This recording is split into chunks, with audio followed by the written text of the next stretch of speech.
Baik, tadi tentang ASEAN, sekilas Bu Miftah review lagi tentang mobilitas sosial. Apa itu mobilitas sosial? Ya, menurut Paul B. Horton, mobilitas sosial adalah gerakan perpindahan seseorang dari satu kelas sosial tertentu ke kelas sosial lainnya. Ya, mobilitas sosial ini perubahan kelas sosial baik dari bawah ke atas, atas ke bawah ataupun ke samping, dan itu memberikan dampak pada kelas baru yang diperoleh oleh individu tadi. Contoh, seseorang bernama A, ya, dia awalnya hanya anak petani, tapi karena memiliki kemampuan pendidikan yang baik, maka tingkat pendidikannya naik, kemudian mendapatkan pekerjaan. Nah, jenis-jenis mobilitas sosial berdasarkan tipenya ada vertikal, horizontal, dan lateral. Sedangkan berdasarkan ruang lingkup ada dua, ada intragenerasi dan antar generasi. Mobilitas sosial vertikal, perpindahan individu atau objek dari status sosial yang di bawah menjadi naik atau sebaliknya, ya. Contohnya ini tadi, misalnya A, seorang anak petani, karena rajin belajar, ya, bisa menyelesaikan kuliah sampai tingkat S1 walaupun ayahnya hanya seorang petani atau lulusan SD, ya. Berarti ini mobilitasnya naik anaknya. Begitu pula dengan orang tuanya. Mobilitas sosial turun atau social sinking mobility, ya, contohnya ini saya ambil contoh Gayus Tambunan, orang yang memiliki uang banyak ternyata korupsi, ya, uang dan hartanya disita oleh negara dan Gayus masuk penjara, ya, turun berarti. Kemudian mobilitas sosial horizontal, itu peralihan individu kelompok sosial yang sederajat, misalnya Pak Ruli sebagai guru, ya, diangkat menjadi kepala sekolah, itu mobilitas sosialnya vertikalnya naik. Nah, diangkat jadi kepala sekolah kemudian dipindahkan lagi ke kepala sekolah di wilayah lain, nah itu horizontal, jadinya sama sederajat. Kemudian ada mobilitas sosial lateral, ya, ini mobilitas yang terjadi karena adanya perpindahan secara permanen atau menetap. Contohnya adanya gempa bumi atau tsunami, ya. Mereka berpindah ke tempat yang lebih aman dari tempat bencana. Kemudian ada mobilitas tidak permanen, adalah bentuk mobilitas sementara yang tidak permanen untuk menetap selamanya. Contoh, B tadinya tinggal di Pulau Maluku, ya, karena situasi sedang COVID, maka B kembali pulang ke kampungnya ke Pulau Jawa.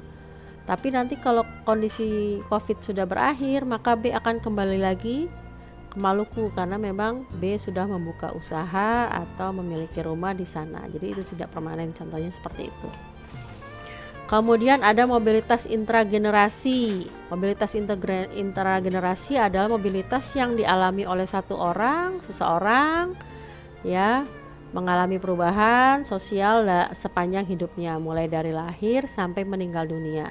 Contohnya ini misalnya dulu awalnya sebagai juru ketik, kemudian melanjutkan pendidikan ke jenjang yang lebih baik, ya, mencari pekerjaan lagi yang baru, akhirnya dapat manajer misalnya. Pada saat jadi manajer, kualitas pekerjaannya bagus, ya, dipromosikan menjadi direktur di perusahaan tersebut. Ini contoh mobilitas intragenerasi.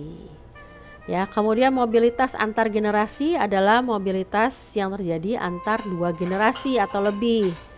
Ya, misalnya ayah dengan anak, anak dengan cucu, dan seterusnya. Bisa naik, bisa juga turun. Contoh, mobilitas antar generasi yang naik, kakeknya seorang penjaga sekolah, neneknya ibu rumah tangga. Nah, kakeknya ini memiliki anak laki-laki, ayah menjadi guru, ya, istrinya atau ibunya menjadi guru, kemudian memiliki anak, anaknya menjadi kepala sekolah, ini naik. Sedangkan contoh mobilitas antar generasi yang turun, kakeknya seorang jenderal TNI, neneknya sekretaris sebuah perusahaan, ya, ayah dan anak mereka menjadi pengusaha tetapi cucunya tidak bekerja. Nah, itu namanya mobilitas antar generasi yang disebut turun. Oke, faktor pendorong mobilitas sosial yang pertama status sosial, ya, yang kedua keadaan ekonomi, yang ketiga situasi politik, dan yang keempat pertumbuhan penduduk. Kenapa menjadi pendorong? Contoh tadi status sosial, misalnya dia hanya anak penjaga sekolah, nah kan ingin berusaha menjadi orang yang lebih sukses lagi dari ayahnya, itu status sosial, ya. Maka belajar dengan sungguh-sungguh untuk bisa naik menjadi lebih baik. Faktor penghambat mobilitas sosial adanya perbedaan ras dan agama, diskriminasi kelas, pengaruh sosialisasi yang kuat, kemiskinan, dan perbedaan jenis kelamin. Contohnya perbedaan ras, masih banyak orang-orang di Indonesia berpikir bahwa anak perempuan itu tidak perlu sekolah sampai tingkatan yang tinggi. Nah, ya, diskriminasi di sini nih, jenis kelamin, ya, bahwa cukup yang sekolah hanya laki-laki yang sampai tingkatannya tinggi. Itu terkadang bisa menjadi penghambat mobilitas sosial, ya. Contohnya itu.